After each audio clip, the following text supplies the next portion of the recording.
मसला यार अरे नेक तो शांत हो जाओ। बात तो सुनो।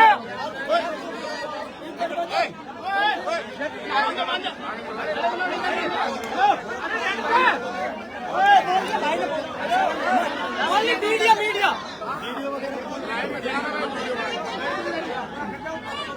उसमें कहा गई बात समझ नहीं आना चाहिए, आवाज इनकी आनी चाहिए। हाँ अच्छा ना रो बोलो खाटू श्याम की बोलो हीरामन बाबा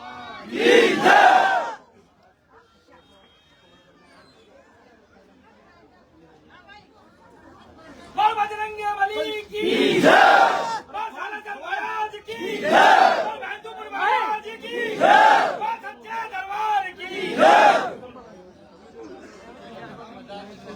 अरे लाइव मत चलाइए, कोई लाइव मत चलाइए।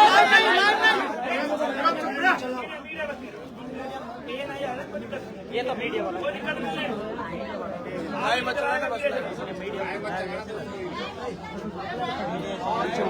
ओके ओके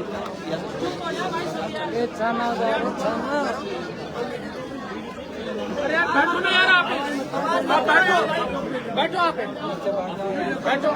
अरे यार बैठ जाओ भाई साहब, बैठो।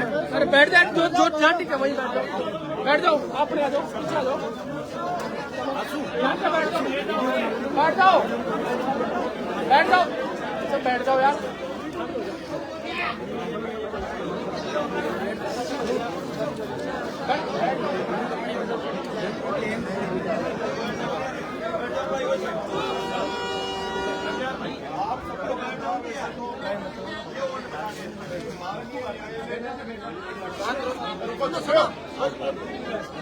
जमानत पर रिहा किया है।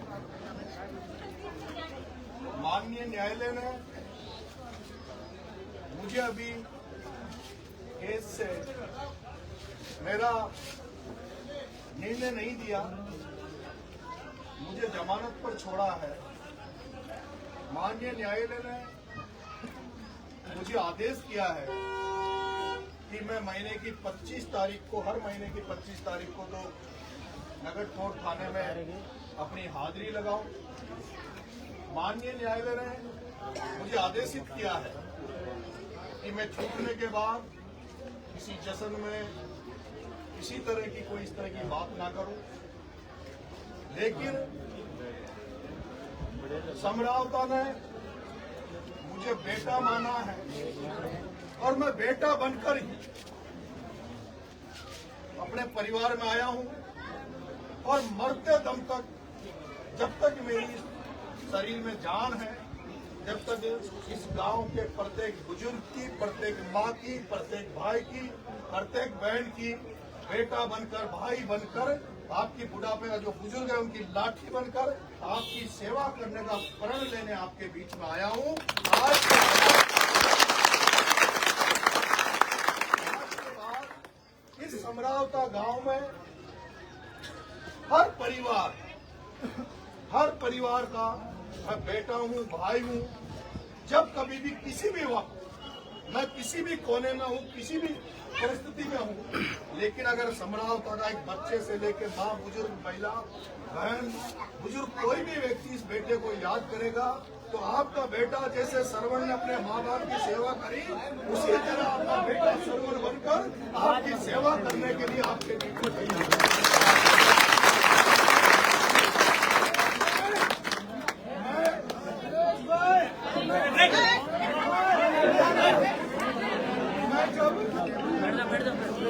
मैं जब आपके गांव में आया तो इसी जगह पर मैं आपके बीच में बैठा, तब मैंने कहा था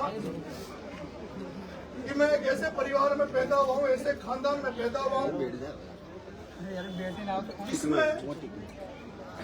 ऐसा कोई, मुझे जब से मैं पैदा हुआ हूँ तब से मैंने मेरे माँ बाप से, मेरे बुजुर्गों से, मेरे परिवार से एक ही सीखा है कि भाई जो कोई भी गरीब हो, जिस किसी को भी जरूरत हो, चाहे कोई किसी भी जात का हो, किसी भी धर्म का हो, कोई भी हो, लेकिन कोई अगर कोई असहाय व्यक्ति है, कोई कमजोर व्यक्ति है, और जिसको ऐसा लगता है कि उसका कोई धनी धोनी नहीं है और उसको आपकी मदद की जरूरत है, तो वो अगर आपके पास मदद आए तो मदद जरूर करो, और अगर मदद नहीं कर पाओ तो मेरे माँ बाप ने मुझे ये जरूर सिखाया है कि अगर दरवाजे पे आप किसी की मदद नहीं भी कर पाओ तो कम से कम अपने दरवाजे से किसी को खाली हाथ, किसी को बिना पानी पिलाए, बिना खाना खिलाए, किसी को सम्मान देने ये बिना मत जाने देना।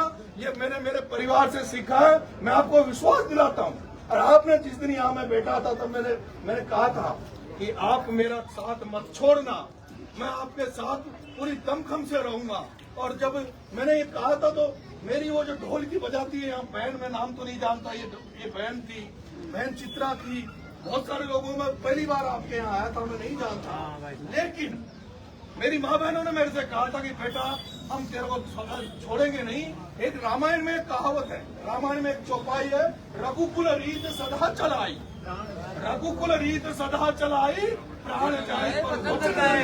और मैंने इस समरावता में अनुभव किया है, जब वो घटना हुई तो आपने प्राणों को भी वो करके और मेरी रक्षा करी। वो मेरी माँ बहन है जो इस चबूतरे में, हीरामन के चबूतरे में मेरे गले लिपट गई थी और मेरे मुंह में जबान नहीं बची थी, तो वो मेरी माँ बहनें रो रही थी और मेरे से कह रही थी बेटा तेरे को हम कुछ नहीं होने देगा।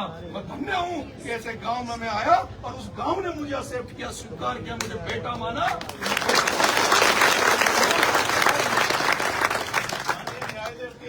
आदेश के कारण, माननीय न्यायालय के आदेश के कारण से मुझे दुख है इस बात का।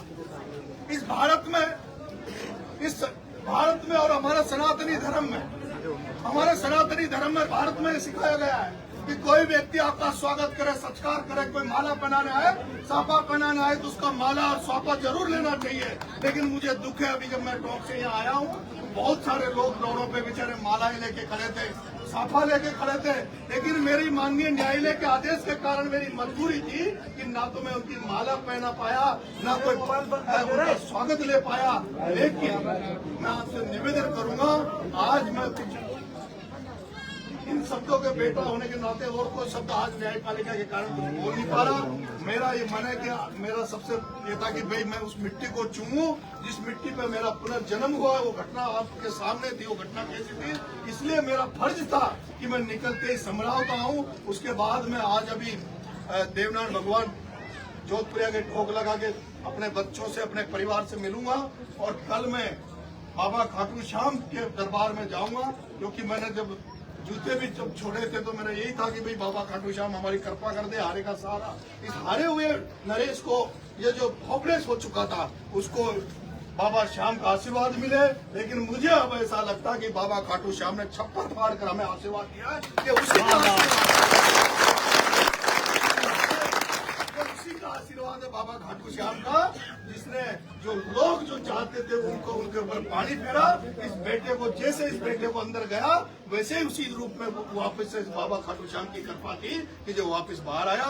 बाबा खाटू श्याम के कल दर्शन करूंगा और उसके बाद में एक दिन के लिए नहीं, कुछ घंटों के लिए नहीं, मैं लंबे समय के लिए आपके गांव में रहूंगा, एक एक समस्या को दूर करने का प्रयास करूंगा और जहां कहीं भी मेरी जो क्षमताएं होगी, बस की होगी, उसको मैं पूरा करने का कर्म करूंगा आज से। लेकिन इस गांव का नरेश बेटा है, मैं आपकी बेटा बन के सेवा करूंगा। बहुत